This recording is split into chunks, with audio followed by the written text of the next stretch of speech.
Bonjour, aujourd'hui mon histoire s'intitule « Dieu est fidèle ».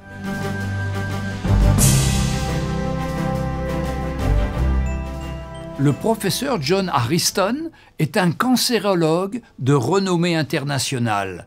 Il a effectué de nombreux travaux sur cette terrible maladie. Ce travail acharné est aujourd'hui récompensé. Il est sur le point de se rendre à une importante conférence dans une ville d'Europe, afin d'y recevoir le prix le plus prestigieux au monde. Le jour de la conférence, le professeur s'impatiente à l'idée d'embarquer sur le vol de sa compagnie préférée. L'avion décolle. Cependant, une suite d'événements va renverser ses plans. À peine 2 heures après le décollage, l'avion commence à avoir des problèmes techniques et atterrit d'urgence à un aéroport. Très inquiet à l'idée d'arriver en retard à la conférence, il se renseigne immédiatement auprès de l'agence de voyage. Qu'apprend-il? 10 heures d'attente sont prévues afin d'espérer d'embarquer sur le prochain vol pour sa destination. Il décide alors de louer une voiture pour s'y rendre. Dans 4 heures, il sera arrivé à destination. Il conduit. Quelques minutes plus tard, le temps change. Brusquement, une tempête fait rage. Il pleut tellement qu'il devient difficile de voir distinctement. Distrait, le professeur loupe la sortie. La route est déserte, les conditions météorologiques se dégradent. Il a faim, il est fatigué. Il se met alors en quête d'un endroit où il pourrait s'arrêter, manger et se reposer. Il aperçoit une petite maison. Il frappe à la porte. Une belle jeune femme vient lui ouvrir.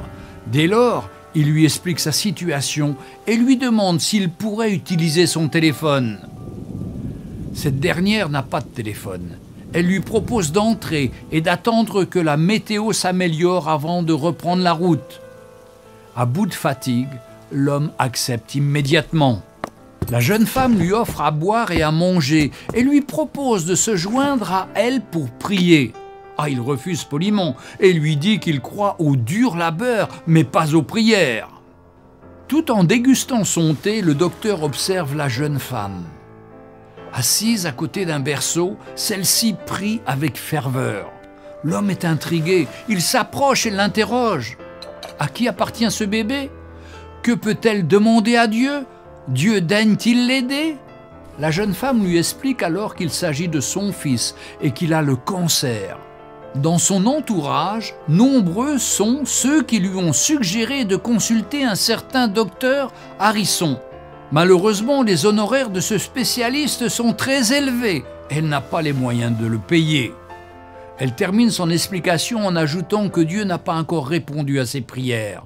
Mais elle a la ferme conviction qu'un jour, Dieu va frayer un chemin pour la solution à ce problème. Par conséquent, elle refuse de laisser la peur prendre le dessus sur sa foi. Stupéfait sans voix, des larmes inondent le visage du docteur Ariston. « Dieu est grand !» s'écrie-t-il avec émotion. Il entame alors le récit détaillé des événements qui l'ont conduit jusqu'à elle. Toutes ces choses sont arrivées pour que Dieu réponde à la prière de l'un de ses enfants. Dieu voulait donner à l'éminent professeur, dont la carrière était devenue sa seule raison de vivre, l'opportunité de sortir de sa route, au sens propre et au sens figuré, pour pouvoir donner de son temps à son prochain et secourir ainsi des personnes en difficulté comme cette jeune femme. Quel Dieu admirable nous servons! Ses voies sont insondables. Notre cerveau est trop petit pour comprendre quel chemin il prendra pour répondre à nos prières. Je suis sûr que cette jeune femme n'a pas imaginé un seul instant que le docteur Ariston se trouverait un jour chez elle pour manger et se reposer.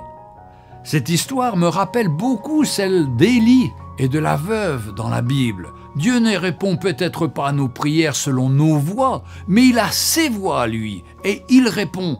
Si nous comparons nos vies à un théâtre, nous pourrions voir combien derrière le décor, tel un metteur en scène, Dieu notre Créateur fait bouger les choses, les êtres humains, le temps, les circonstances, et ce, afin que toute chose concourt pour notre bien.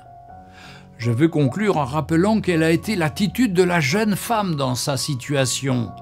Elle a dit au docteur Harrison que Dieu n'avait pas encore répondu à ses prières, mais qu'elle avait la ferme conviction qu'il allait trouver un chemin pour lui répondre et qu'elle ne laisserait jamais la peur prendre le dessus sur sa foi. Quelle belle attitude lorsqu'on est dans l'attente de Dieu. Son budget était restreint, mais elle n'a pas hésité à donner à manger et à boire à cet homme. À la fin, Dieu a orchestré une connexion divine.